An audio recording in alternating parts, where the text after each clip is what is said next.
I did it. I did it, Nintendo. I bought the Wario Ware.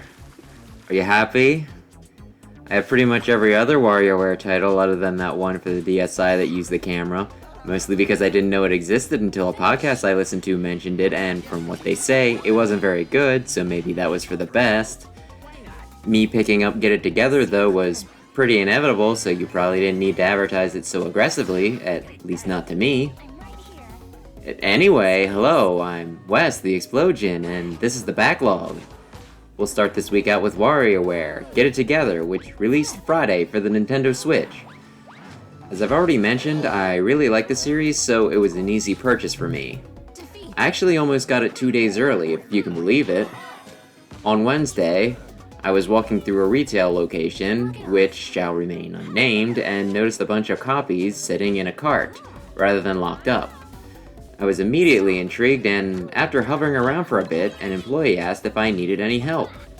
I inquired if I would be able to get a copy of the game, and after pausing for a second, they said that would be fine.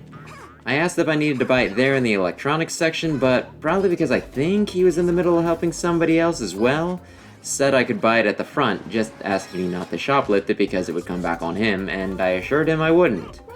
I took it up to the self-checkout and scanned it, at which point the register told me to wait for assistance. When a clerk arrived, he checked the monitor and told me that it wasn't available for sale until Friday. He apologized and took the copy back, to which I said I understood and left.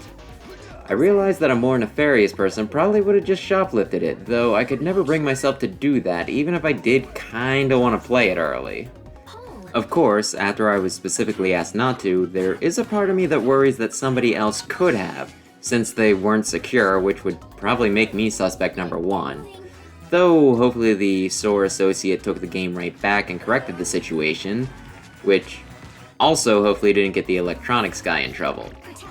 Anecdote aside, the WarioWare games contain a collection of microgames, most taking about 5 seconds, which you complete at a breakneck pace to either clear the story or try for a high score. You have 4 tries, and the games are broken up by larger boss games which will grant an extra try if you successfully complete one. Normally, they use just the D-pad and one button, or a hardware gimmick, such as the touchscreen or the motion in the Wiimotes.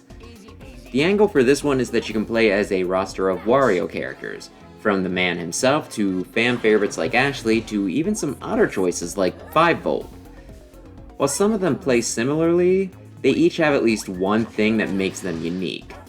And not all are created equal.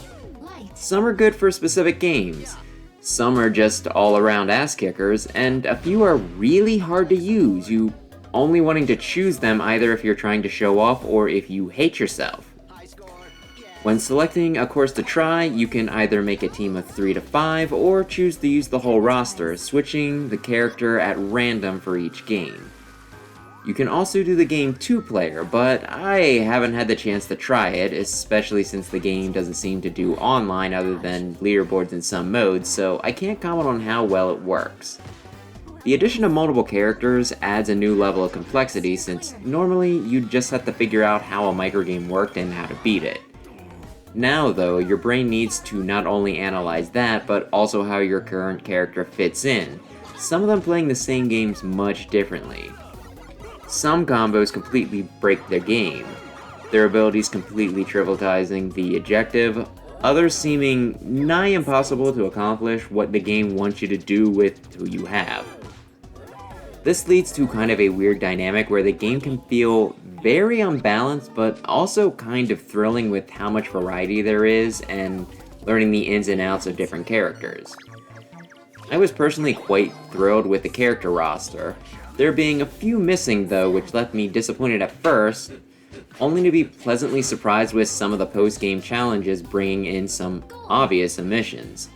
The story itself takes only a few hours to beat, but after you're done, there are high score challenges, some side games to play, though you'll need a second player to get the most out of them, missions to complete for money, presents to collect from a gacha machine that you can give to different characters with different preferences to level them up to unlock customization, and a weekly challenge that you can compete in for online leaderboards.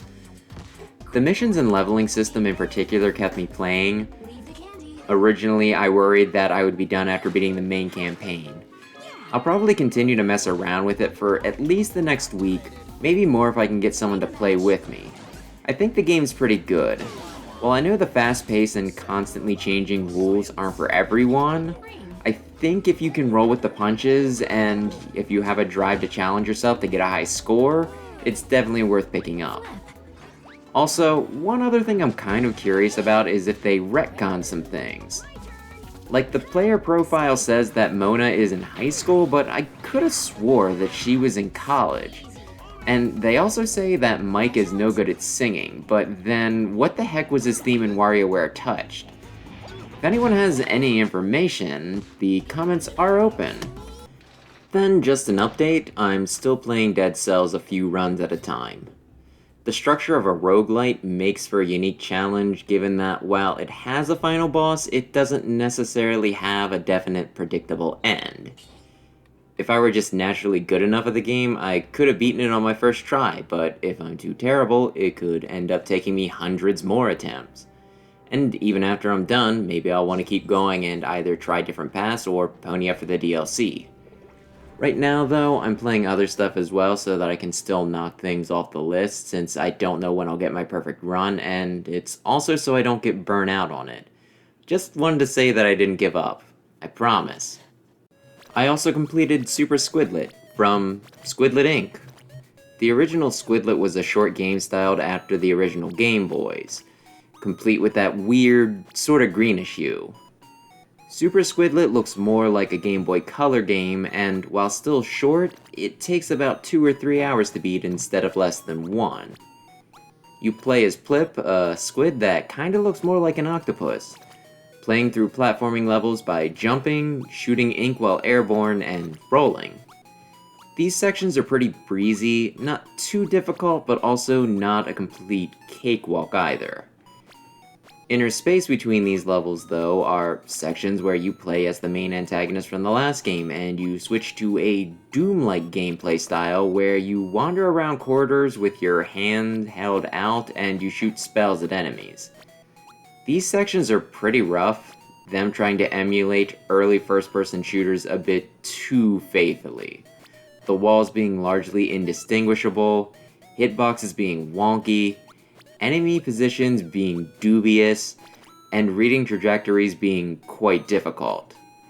Luckily, the checkpoints are pretty generous, but every time one of these sections came up, I cringed at the thought of having to deal with it for another 10 or 15 minutes. Since the original game was just a platformer, this was unexpected, and since I enjoyed the first, I didn't bother reading the descriptions, so this was a big detractor for me. I beat it. I'm not sure if I'm glad that I did, and I probably won't ever go back to it due to the first-person sections being just so awful. It's a real shame since I enjoy the platforming sections and the game is overall quite charming. It's a mixed bag and I probably wouldn't recommend it due to the shooter parts. Wish I would have recorded some examples, but unfortunately when I was fighting through them, I kinda had tunnel vision and focused on only getting through to the other side. I watched through the Infini-T Force series and movie. In it, an extra-dimensional villain is going around erasing worlds. However, during an encounter with Ken the Eagle from Gatchaman, he loses the source of his power and it is transferred to high school student Emmy. The object is known as the Case and it has the power to grant the user's wish, after which it will transfer to a new user. Unfortunately, Emmy herself is largely apathetic, so bad guys show up to try to force the issue and Ken is forced to protect her while trying to figure out a way to revive his own world. He is joined by other heroes from different dimensions, specifically Polymar, Tekkaman, and Kashan, each of which are starring characters from other Tatsunoko titles. It's pretty basic hero crossover affair, though it's still fun and there is a bit of depth to it. There are some pacing issues, but I still think it's worth a watch if you're a fan of any of the original shows. There is one thing that might be an issue for some though, and that's that the whole thing is done in CGI with a style that makes the show look like one long in-game cutscene.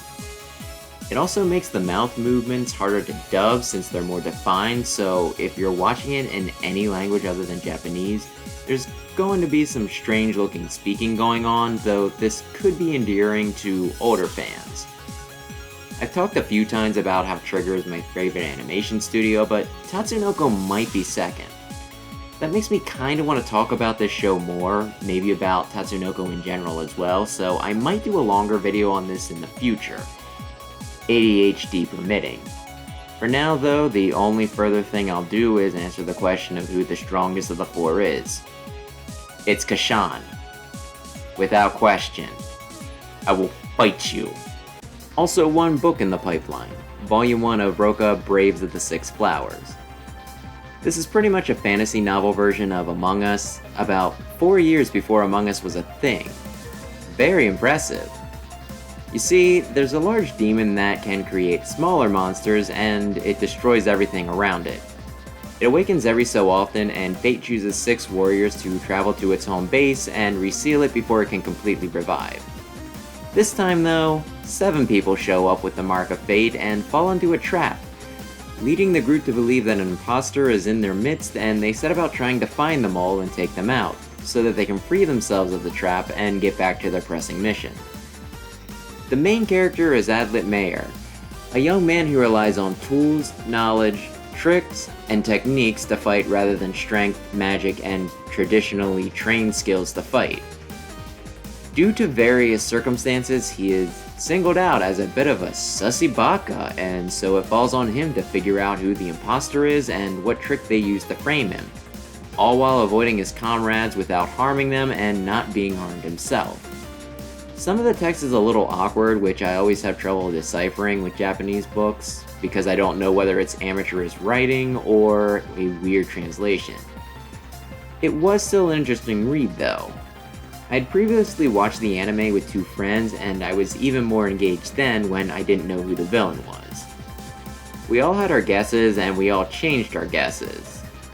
At the end, it was the one I think we had all suspected at one point, but none of us had locked in as our final answer, leading us to berate ourselves for not sticking with the previous answer, but overall, it was a lot of fun, and we had a great time trying to piece together the mystery, even if we were off in the end.